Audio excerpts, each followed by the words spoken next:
First tonight, do you know who is caring for your child? There's a crackdown on illegal child care facilities. Action 4's Grande live in the studio with what you need to know on this issue. Brett.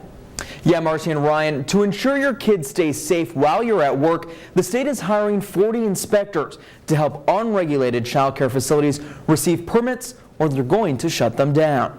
You may think you're doing your friend a favor by watching their children, but unless you have a child care license, you may be breaking the law. If you have one unrelated child, you have to have a permit by our department. Child care licensing inspector Bianca Diaz says 3 inspectors have been hired in the South Texas region to ensure every child care facility is in compliance with state regulation. We want them to do it the correct way.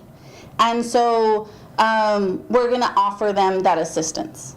Family and Protective Services says illegal child care facilities just aren't as safe, with no background checks, no inspections, and no standards to protect your children.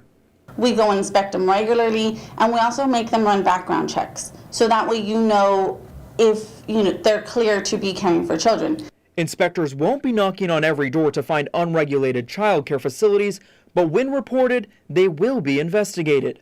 The goal isn't to shut them down, but certify these child care operations and ensure Texas children aren't abused or neglected. Sometimes we get calls from parents or medical staff. A child, has been neglected or abused in a home. We double check if they're regulated. They're not, then we go out and investigate as well.